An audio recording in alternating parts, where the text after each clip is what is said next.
पहले हमने बात की कि किस तरह से हमने मेटा टाइटल और मेटा डिस्क्रिप्शन जो है वो कीवर्ड से ऑप्टिमाइज करनी है। वो तो हमने देख लिया कि किस तरह से हम कोशिश करते हैं कि कीवर्ड का ग्रुप जो हमने असाइन किया होता है उस पेज के ऊपर, उसी ग्रुप में से हम कोशिश करें कि उनको हम एक फ्रेज बना लें टाइटल के लिए और वो एक डिस्क्रिप्शन भी हम जनरेट कर लें। लेकिन यही कीवर्ड्स आगे चल के हमें कंटेंट में भी चाहिए। जैसे ही हमने पहले बात की कि कंटेंट बहुत ज़रूरी है और गूगल कंटेंट को ही इंडेक्स करता है। अगर कंटेंट गूगल को वेबसाइट पे नहीं मिलेगा तो वेबसाइट इंडेक्स नहीं करेगा, क्योंकि गूगल का जो एल्गोरिदम है वो इसी तरह से डिज़ाइन हुआ है कि वो इंसान तो है नहीं, वो एक मशीन ही है और वो चाहता है कि वो मैक्सिमम मैच करे कि लोग क्या सर्च कर रहे हैं और आपकी वेबसाइट में क्या लिखा हुआ है।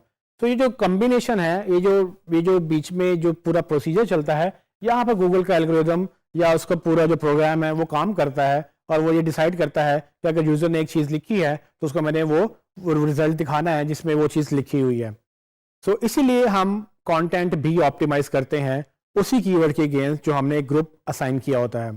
तो ये आपने याद रखना है कि जो ग्रुप आपने एक पेज को असाइन करना है उसके मेटा टैग्स भी और उसके कंटेंट भी उसी ग्रुप में से ही होने चाहिए। आप ओवरलैप नहीं करेंगे, आप एक ग्रुप को दूसरे पेज पे नहीं लिखेंगे और दूसरे पेज का ग्रुप पहले पेज पे नहीं लेकर आएंगे। मैं एग्जांपल लूंगा उसी मोबाइल फ़ोन स्टोर की, जिसमें हमने मोबाइल फ़ोन्स की पहले कीवर्ड रिसर्च की थी, उसी को हम कंटिन्यू करेंगे और हम ये कोशिश करेंगे ये देखने की कि किस तरह से वो कीवर्ड जो हैं हम कंटेंट के ऊपर ऑप्टिमाइज कर सकते हैं। तो मैंने एक एग्जांपल ली है। फॉर एग्जांपल ये एक कंटेंट की सैंपल है आपके किसी पेज के लिए। सो अगर मैंने मोबाइल फ़ोन प्राइसेस या मोबाइल फ़ोन इन पाकिस्तान के ऊपर पेज बनाना है तो कुछ कंटेंट इस तरह से होगा। इस कंटेंट में आप देख सकते हैं कि एक हेडिंग है और उसके नीचे कंटेंट है। ये भी एक पैराग्राफ है, हमने कंटेंट ज़्यादा है, हमने कंटेंट ज़्यादा लिखा हुआ है। लेकिन अभी मैं एग्जांपल के लिए आपको बताऊंगा कि मैं इस पैराग्राफ को किस तरह से अपने कीवर्ड से ऑप्टिमाइज कर दूंगा। ये ऑलरेडी ऑप्टिमाइज्ड है, लेकिन देखने में एक आम यूजर को नहीं पता चलता कि इसमें कीवर्ड्स कहाँ पे हैं। सो अगर आप भी इसको देख रहे हैं, अगर आप इसको पढ़ें 1 मिनट के लिए, तो आपको भी शायद नहीं पता चलेगा कि इसमें कीवर्ड्स कैसे ऑप्टिमाइज हुए हैं। लेकिन अगर मैं आपको नेक्स्ट ये दिखाऊं तो अब आपको समझ आएगी कि मैंने कीवर्ड्स कहाँ कहाँ पर डाले हैं। तो for example mobile prices in Pakistan itself एक कीवर्ड है और उसके बाद जितने भी आपको रेड नजर आ रहे हैं ये सारे वर्ड्स, ये हमारे कीवर्ड्स ही हैं जो हमने घुमा फिरा के कोशिश की थी कि सेंटेंस के स्ट्रक्चर के अंदर हम इसको कंटेंट के ऊपर लिखें। अब इसके लिखने का फायदा क्या है? इसके लिखने का फायदा ये है कि जब गूगल हमारी वेबसाइट पे आएगा तो पहले जो हमने टाइटल और डिस्क्रिप्शन ऑप्टिमाइज किए थे गूगल उसमें भी हमारे वही कीवर्ड्स पड़ेगा।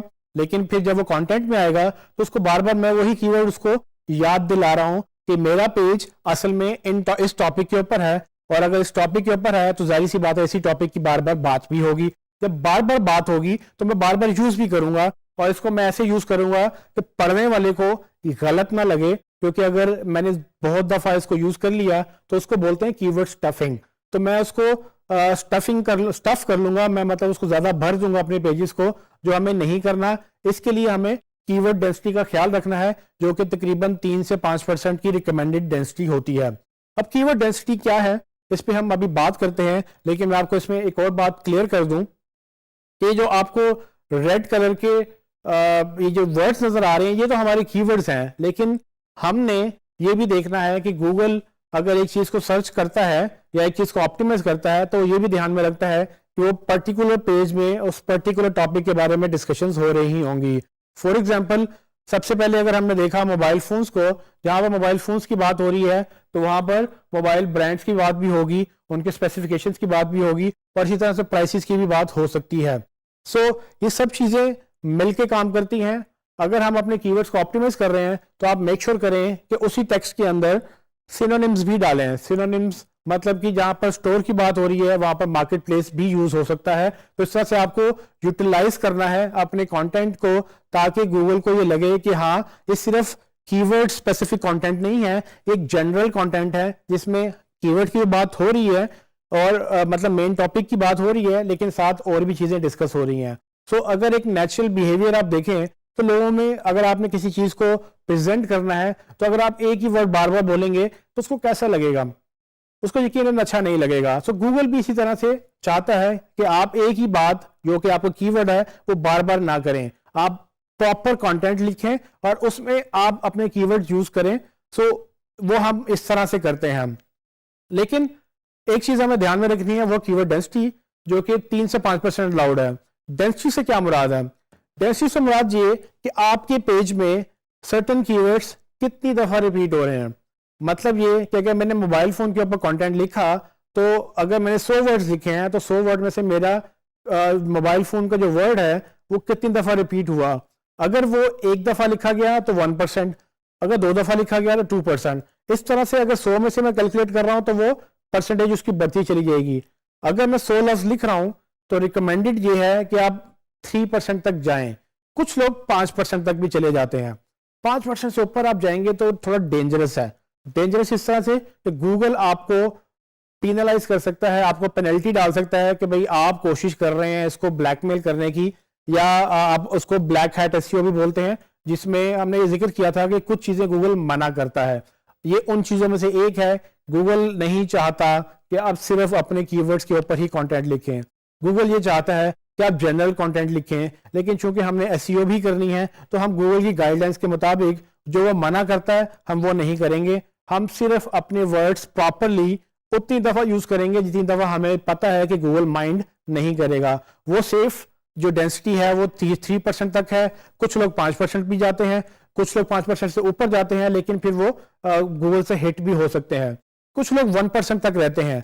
सो ये आपके ऊपर आपके ऊपर डिपेंड करता है कि आपने क्या लिखना है। सो अगर आपको लगता है कि 1% से आपने ऊपर नहीं जाना तो आप 1% तक रहने दें। अगर आपको लगता है कि 3% तक आपको मसला नहीं है तो आप 3% तक चले जाएं। ये चीजें आपने देखनी है, और अगर आपको लगे कि नुकसान होने लगा है या हो रहा है तो आप उसको फौरन चेंज कर सकते हैं। एनीवेज, ये डेंसिटी पता कैसे करते हैं? सवाल ये है कि डेंसिटी हम कहाँ देख सकते हैं? सो अगर आप टेक्स्ट लिख रहे हैं एक नोटपैड में या वर्ड डॉक्यूमेंट में, तो आपके पास टूल्स अवेलेबल हैं जिसके तहत आप डेंसिटी चेक कर सकते हैं। और अगर मैंने अपने कंटेंट की डेंसिटी देखनी हो तो मुझे कुछ इस तरह से वो एक टूल बताएगा। मैं आपको उसका भी लाइव डेमो भी दिखाता हूं। जैसे कि आप इस स्क्रीन पर देख सकते हैं कि इस वक्त मैंने ये जो कंटेंट है ये मैंने अपने पेज के लिए लिखा हुआ है, और इसमें मैंने तकरीबन 3 पैराग्राफ लिखे हैं, और ये ऑलमोस्ट कीवर्ड ऑप्टिमाइज कंटेंट है। और जो वही पैराग्राफ है पहला जिसकी हम अभी बात कर रहे थे, लेकिन अब मैंने इसकी पूरे कंटेंट की डेंसिटी चेक करनी है तो मैं इसको कॉपी करूंगा।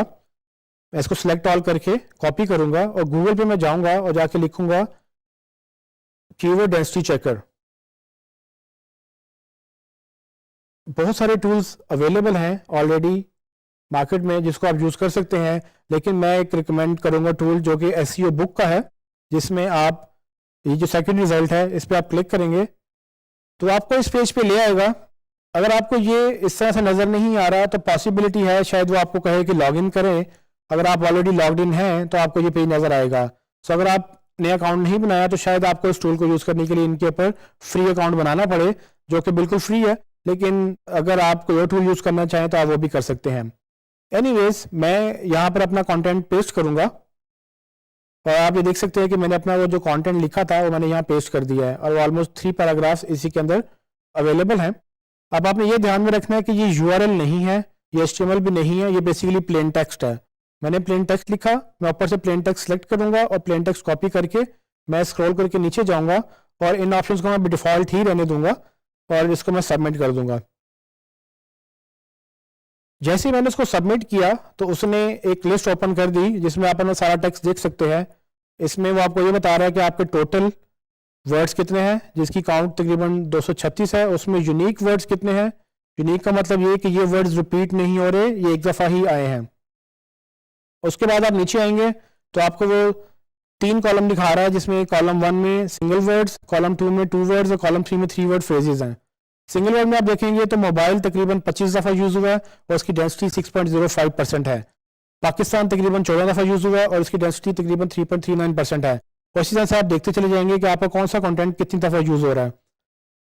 आप नेक्स्ट वर्ड्स देखेंगे तो इन पाकिस्तान तकरीबन 10 दफ़ा यूज हुआ है, उसकी डेंसिटी जो है 4.84% है। प्राइसेस इन तकरीबन 8 दफ़ा यूज हो रहा है जो कि 3.87% है। सो आप ये देखेंगे कि प्राइसेस इन पाकिस्तान और मोबाइल फोन इन पाकिस्तान असल में ये कॉम्बिनेशन है दो वर्ड्स का जो कि हमें वो दिखा रहा है। सो इन पाकिस्तान हमें तकरीबन 10 दफ़ा नजर आ रहा है। लेकिन जब आप 3 फेजेस में जाएंगे, 3 वर्ड फ्रेजेस में प्राइसेस इन पाकिस्तान ये वो फ्रेज है जो सबसे ज़्यादा यूज हो रही है, जिसकी काउंट 8 है और तकरीबन उसकी 5.8% डेंसिटी है। आप ये याद रखिएगा कि अगर आप फॉरवर्ड फ्रेजेस में जाएंगे तो प्राइसेस इन पाकिस्तान से पहले मोबाइल लगा हुआ होगा। तो mobile prices in Pakistan basically आपका फॉरवर्ड लॉन्ग टेल कीवर्ड होगा जो आपने तकरीबन इतनी दफ़ा लिखा हुआ होगा और वो उसकी डेंसिटी होगी। सो इस तरह से हम डेंसिटी चेक करते हैं। अभी ये टूल सिर्फ हमें 3 वर्ड फ्रेजेस तक बताता है, लेकिन आप डिफरेंट टूल यूज़ करके इसको मजीद इन डेप्थ देख सकते हैं कि कौन से वर्ड्स आपके रिपीट हो रहे हैं। और आखिर में आप ये भी कर सकते हैं कि आप इनको ये एक्सपोर्ट के बटन से, जो कि बिल्कुल उस कॉलम के नीचे दिखाई दे रहा है, इसको आप क्लिक करेंगे तो ये आपका सारा का सारा कंटेंट ये एक्सपोर्ट भी हो सकता है।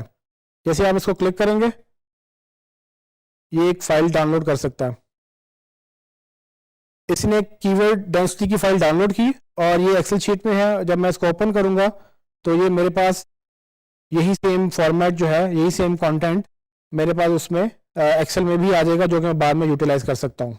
जैसे कि आप देख सकते हैं कि मेरे पास एक्सेल में वो डेटा आ चुका है और इसी को मैं गूगल ड्राइव में डालकर ऑर्गेनाइज कर लूंगा और मैं देख लूंगा कि कौन सा वर्ड कितनी दफ़ा यूज़ हो रहा है। जैसे कि आपने लाइव डेमो में देखा कि किस तरह से हम ये कीवर्ड डेंसिटी निकाल सकते हैं अगर आपका टेक्स्ट आपके पास कहीं पड़ा हुआ है। लेकिन अगर आप एक CMS यूज़ कर रहे हैं, जो कि हमने रिकमेंड किया कि आप वर्डप्रेस यूज़ करें, तो वर्डप्रेस के अंदर इस तरह से सजेशंस भी आती हैं उस प्लगइन के अंदर जो हमने पहले टाइटल और डिस्क्रिप्शन के लिए यूज़ किया था। उसका नाम योस्ट SEO प्लगइन है। और भी बहुत सारे प्लगइन अवेलेबल हैं, लेकिन रिकमेंडेड प्लगइन जो है वो योस्ट का SEO प्लगइन है, जिसमें वो आप उसको एक कीवर्ड देते हैं फोकस कीवर्ड के तौर पे। जैसे कि हमारा जो प्राइमरी कीवर्ड था वो मोबाइल फोन्स था। जब आप उसको फोकस कीवर्ड देंगे तो आप टाइटल में और डिस्क्रिप्शन में जितनी दफ़ा उसको यूज़ करेंगे वो उसको भी आपको सजेशंस देगा, लेकिन उसके साथ साथ आपको काफ़ी और सजेशंस भी देगा, जिसमें वो एक सजेशन हमें ये भी दे रहा है कि आपका जो वर्ड है वो ज़्यादा दफ़ा यूज़ हुआ है, इसको कम करें। और अगर आपकी डेंसिटी कम है तो आपको ये भी सजेशन देगा कि इसको ज़्यादा करें, और आपको वो प्रॉपरली बताएगा कि आपके लिए कौन सी डेंसिटी ठीक है। सो ये सजेशंस बड़ी इंपॉर्टेंट हैं। और अगर आप वर्डप्रेस यूज़ करें तो SEO वर्डप्रेस पे इसी वजह से आसान है कि आपको ये जो एक असिस्टेंट के तौर पे एक आपको प्लगइन हेल्प करता है, वो आपको इस तरह सजेशंस देकर हेल्प करता रहेगा।